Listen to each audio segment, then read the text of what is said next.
Now, where are you from? I'm from the south side of Atlanta, Clayton County, Gabby Road to be exact. And what was it like for you growing up on that part of Atlanta? Can you paint the picture for us? Gotcha. Coming from that side of town, it's definitely a lot of violence. It's a lot of, people growing up on their own. Luckily for me, I had my mom and dad, two different households, but, they both were in my life. So coming from where I come from, it's easy to get strayed away, on a different path. You got people looking up to guys who, may do music, guys that may, do other things in the streets. But, for me, my mom kept me on the right track, for the most part. I was bad coming up, like I said, on the south side of Atlanta. I went to North Clayton Middle School, and I used to get in trouble a lot, elementary school all the way up to 8th grade. So my mom just finally, up and moved me out. So I moved from Clayton County to Douglasville, which is way, different from where I grew up at. And, I did my high school time out there, so I kept a lot of, bull crap out the way. I didn't get straight away from, what we trying to do right here. Would you characterize your upbringing as rough or no? Yes, it definitely was rough. Like I said, I got into a lot of trouble. I didn't, go down that path like everybody else does, where I got my hands on drugs and things like that. But, I did follow the wrong crowd at some point in times where I was playing around with guns. I got a lot of trouble for like houses and, being on wrong property and stuff like that. I fought a lot when I was little, and yeah, but anything bad like drugs or anything like that, I never got into any of that. Why so many fights? Why so many fights? Just me, I'm a tall guy now. I'm like 6'3", 6'4", but coming up, I was very small. Like I caught my growth spurt late in high school, so being very small where I'm from, they just look at you as, he got to prove himself to me. And until you prove yourself over, on the south side, you get picked on a lot. And, I just wasn't going for it. So you were the defending yourself or the aggressor? 9 times out of 10, I was defending myself. Like I said, 7th, 8th grade, I was about 5'2", 5'3", 5'4" at the most. I didn't get 6'4" till about 11th grade. So from that 6th grade to 8th grade period, it was just, nonsense. What was your roughest moment growing up? Roughest moments growing up, I would have to say just watching my mom go through what she went through. Like I said, I had my mom and dad, but 2 different households, so my dad pitched in, when the time came. But for the most part, it's me, and I live with all girls. I have three sisters in all, and my mom, she just did her best to take care of us. But for the most part, it was, it was rough. Watching my mom, cry because we come home, the lights off, no heat.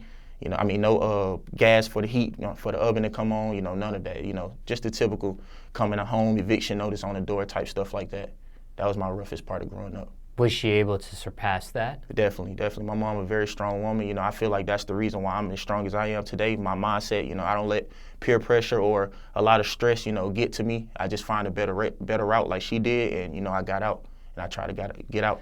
What do you say to somebody watching this interview and maybe they have those similar occurrences at the moment? Lights getting cut off, heat not coming on. What do you say? What's some words of advice there? I definitely would say, as for the most part, at the end of the day, if you use your mind can take you a long way.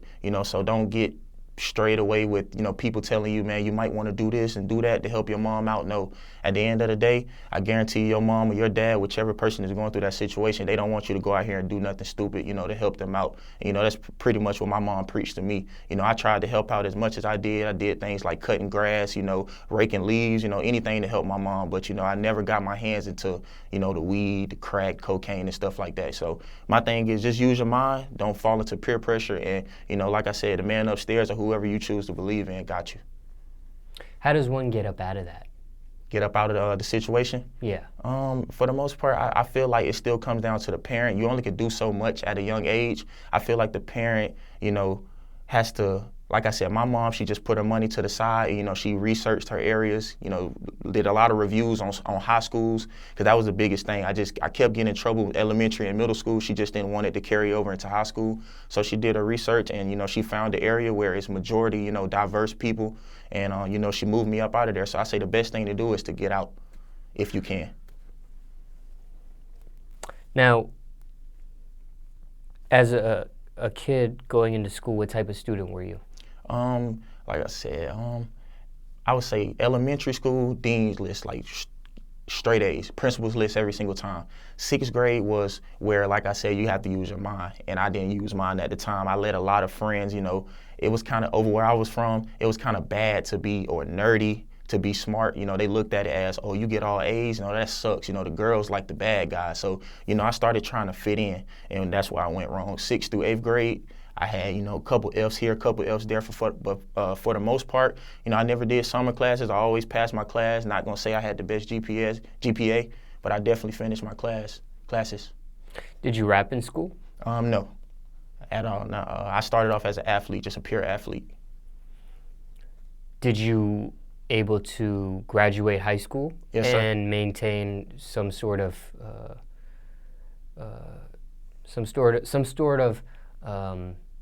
good achievement with sports where you could have gotten an academic scholarship? Yes, sir. I definitely was. I was an outstanding basketball player, but at the end of the day, you could do whatever you do on the court. If you don't have it in the classroom, you won't go too far, and that's basically was my problem, I let the image of being too smart get to my head, and I didn't catch it till too late. So, I had a GPA of like 2.3 at the time. I took the SAT. I missed my SAT requirements to go to North Carolina A&T by 100 points.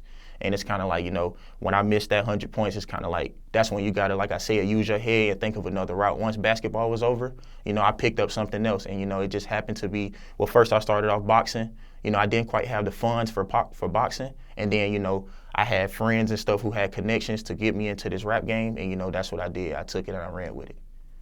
Why didn't you want to just take the test again? See, that's the thing. I kind of got into school and started taking it serious too late. So what I did was I applied for the SAT, and it just happened to be the last one of the year. So I missed all of the other ones throughout the whole year.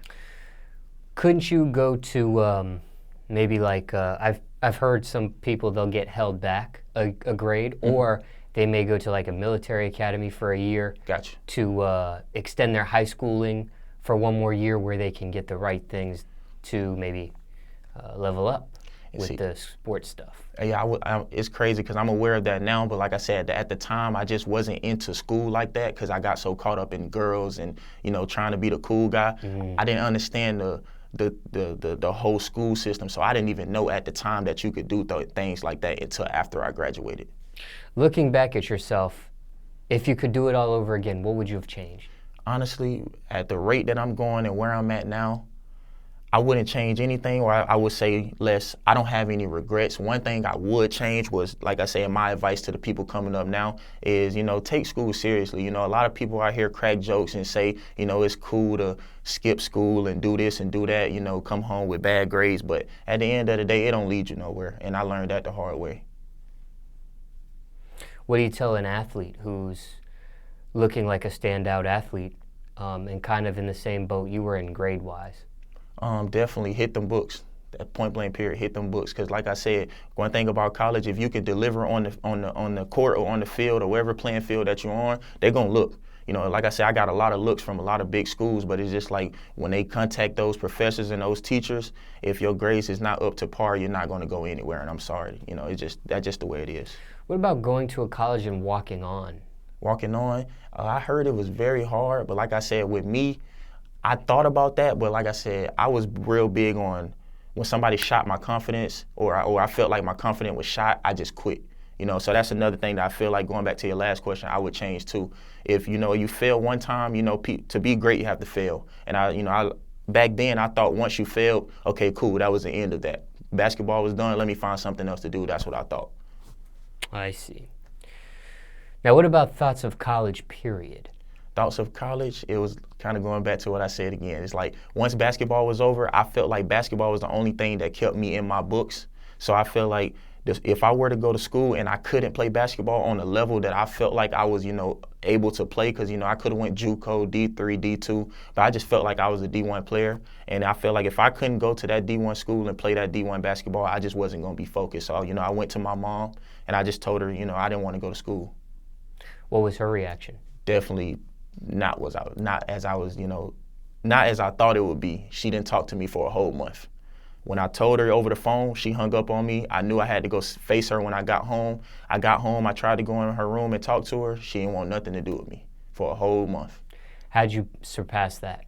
It was definitely hard because, like I said, I have a connection with my mom and my dad, but I stay with my mom. So just being in the same household as someone that doesn't want your presence around them because they put so much money and time behind your academics and your athletics, and you just let it go and you just drop it. So it was definitely hard, but I got over it through, just letting her know that at the end of the day, this is one route, and I definitely will find something else to do, and I did that. So you were able to patch it up after a month? Yes, sir. You coming to her or her coming to you? I finally came to her. Like I said, I came to her with a plan. Like I say, if you have a plan, then you have a goal. So, you come to her with a plan. The plan sounds good. I map out everything that I can do to achieve those plans and those goals, and I went for it. What did your father think? My dad on the other hand, my dad was a street guy. So my dad, he was kind of more cool with not going to school simply because he didn't go to school. He always wanted the best for me. Like, if school is the route, definitely take it. But he was always like, there's other ways to, get money and make a living in America. So once I said I didn't want to go to school, he was just like, now you got to find something to do. And you eventually found music? Definitely. I found music through, like I said, I gave up on basketball. I tried boxing. My mom still needed help, didn't have the right funding for boxing. It's a lot of traveling, a lot of, money being spent. And, I had a couple of friends that rap, shout out to Shani. And Shani is an old friend of mine from Clayton County. I went back to Clayton County just to sit in on a session that he was doing, because he'd been rapping for a longer time than I have. I sat down in the session, like I was falling asleep, just drifting off. He caught that. So, him being the person that he is, he wanted to get everybody, in tune with what was going on. So he just gave me the headphones and he told me, bro, go in the booth, the closet. That's where we record at. He told me to go in their closet. And, me just having a creative mind, I always like music. I just put something together. My first track was called Rock Out With My Cock Out. And, I know it sounds funny when you first hear it, but that's just the creative mind that I have around, I base everything around our movement. My movement is called Riff. Riff stands for Rap is Fun.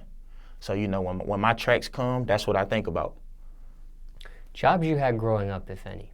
Jobs? I had a lot of different jobs. For the most part, up into high school, I was really self-employed. I would call it self-employed, like I said, from mowing lawns, raking leaves, things like that, taking out trash and things like that. But my very first job, I would have to say, if I can remember correctly, it was definitely Hollister clothing store. That was my first job, and I had plenty after that. What else? What other I went from Hollister to Abercrombie & Fitch, which is the same company. I worked for Champs, Foot Locker. I worked for Applebee's, and Applebee's was my last job before I found music. Were any of these jobs tough? Not at all. Definitely not at all. There wasn't any like hard labor, no warehouse type picking up heavy stuff, none of that. It was time flew by, and the pay wasn't that good. But like I said, you have to accept that when you don't have a lot of hard work going on. Any crazy stories dealing with any of those jobs? Anything that happened out of the norm? Out of the norm, I would say probably the weirdest thing that happened to me was, like I said, my last job. Applebee's, which is Applebee's. That's when I first started getting into the music. So it's like as the buzz started rising in my area, which was Douglasville at the time, as it started to rise, the fame, like the little fame that they call it, or clout, whatever word you want to use, it started like coming, and it started coming kind of fast. So it's like people came in, I was a host, so I was at the front door. I sat the people, where they wanted to eat. So it's just like people who knew my music, they'll come in and, say different things, and they'll catch me off guard. Like, man, I like your music, I know you just do it for fun for right now, but I feel like you should take it serious. But that's probably the weirdest thing that I feel like happened at work. Was it embarrassing? At first, because, everybody's cliche about, okay, he's a rapper. Everybody looks down upon that, or everybody has their different opinions on that. So at first it was, but then I looked at it as, the same way I'm starting off like this, my favorite artist or, the next artist has to do the same thing. Quit or get fired from these jobs you mentioned? I hate I have to say it like this, but I definitely quit. I think I quit every job that I had. Now, you mentioned both parents are in your life. Mm-hmm. Good relationship with both? Yes, sir. Definitely. Good relationship with mom, and me and my dad, like I said, we don't live with each other, but every chance I get to see him, I definitely push up on him, or he push up on me. So it's definitely a good relationship between both. How old were you when they separated? I think they were separated before I was born. Okay. Yeah, it was one of those situations. Now, it sounds like you've been through some things, but in regards to your parents, what's the worst thing you put them through? Worst thing I put my mom through, like I said, in middle school, I got into a lot of fights. So it was one situation where, like I said, me trying to portray the popular guy, you know, I did do that and I achieved that. You know, I had a lot of friends. So I got into it with, you know, one other particular guy. And, you know, I threw the first punch. You know, it was in defense because I didn't want to fight. You know, he stood over me at the breakfast line. So when I stood up and I threw the first punch, it was like a whole gang of people came and helped me. You know, I didn't plan any of this. But like I say, in Clayton County, you know, the school district in Clayton County, if you have a fight with more than 3 or 4 people, it's considered a gang fight. So I had the whole football team. You know, I'm only in 6th grade. I got people in 8th grade helping me. So at that time, I got into a lot of trouble for that because they marked it as a gang fight. So my mom had to go through tribunal classes. She had to pay for those things, you know, in order for me to stay in school. It was either go to tribunal classes or I had to go to a whole nother county, you know, and I know my mom was already going through it. So, you know, I didn't want that to happen. That was probably the hardest thing, you know, I put my parents through. You mentioned siblings, 3 sisters. Yes, sir. Where are you on the ladder? Oldest, middle, youngest? I'm the middle. My mom has 2 girls and my dad has a girl and a boy, which is me. So my mom has 2 girls. So in that household, I fall in the middle. I have an older sister and a younger sister. We're all 2 years apart. Tough in a house full of women? Definitely. You know, like I said, being the man of the house, you know, your mom and your sisters always expect, you know, highly of you. So, you know, anything go wrong or anything break or go left, they expect you to, you know, do it, even if you don't know how. You know, my mom always told me that's what, you know, the internet is for. The internet got so strong, it got to the point where I couldn't tell mom, you know, I don't know how to do it anymore, you know, because she'll tell me, go look it up. You know, same way you'll look up, you know, a football team, basketball team, or, you know, music lyrics, go look it up, you know. So definitely was hard. What's your advice to somebody that has to grow up in a household full of women? Advice, I would definitely say, just try to stay out the way. You know, one thing about girls, if you don't really show them too much attention or be in their face too much, they can't really, you know, say this or do that. You know, like I said, as I caught on to what my mom and sister them tried to do, I definitely tried to stay, you know, out of the house, whether staying at a friend's or go to my dad's or my grandma's or, you know, any family relative. You know, I just definitely try to stay out of their way. So that would be my advice to you if you're in a household full of girls, just stay out the way. Try to, at least. Anyone else in your family raps aside yourself? No, I'm actually the only artist in my family. What does your family think about your rap career? Like I say, I feel like everybody pretty much that I've ran into so far looks at rap as being a pipe dream. Like, okay, everybody says they want to rap. So that's definitely how my family took it. You know, my dad probably was the only one that, you know, okay, cool. You know, I see why you know, jumped into this lane because it's people, you know, that's doing it that's, you know, not really the most talented. You know, it's just like I say, if you could sell yourself and you can, you know, build a fan base, then go for it. So my dad was probably the only one behind it. The rest of them was just looking at it like, you know, you might be dreaming here. Have your parents heard your music? Definitely. Now, like I said, the buzz was so much. You know, my mom even, like I said, I got a story from my mom. My mom said she was at the red light. You know, she heard one of my songs being played by the person, you know, in the next car who had the windows down, just blasting it. So, you know, my mom and dad definitely they on board now, you know, now that they see where it's going. What do they think of your music? They actually like it. As far as I'm just gonna say that for everybody, my family, friends. I feel like everybody now gravitating towards the music because they see what type of music it is. Like I say, it's definitely different from everybody, you know, from the titles to the flow to everything. What about the cursing? The cursing, like I said, I've had a hard time playing, you know, certain songs to my family, you know, especially different family members. Like I say, a cousin or, you know, my uncle, that's cool. You know, I don't mind playing it for them. But, you know, for moms, you know, I definitely try to either get a clean version when I let her hear it, or I try to stay away from them songs that's, you know, that dirty. Have they had a chance to see you perform yet? They only have seen me through video, but they never, like, seen me live yet. What's their reaction? They were actually shocked that I, you know, graced the stage the way I did. Like I said, I just naturally, you know, when I picked up music, it just came natural. So, you know, I never had any help, you know, saying do this, step here, hold the mic like this, hold like that. It's just something that came natural. So that's one thing that they picked out. We spoke about a variety of subjects in regards to your upbringing, but overall speaking, what's your message to the youth? What would you tell them today? Message to the youth, like I say, what I base my team and my music around, fun. At the end of the day, that's the last word. And I feel like with life, you just have to live life and have fun. You know, try to block out stress, try to block out haters, try to block out all negativity, man. Put, you know, the person that you believe first. Take care of your family, friends, and, you know, and I just feel like just have fun with life.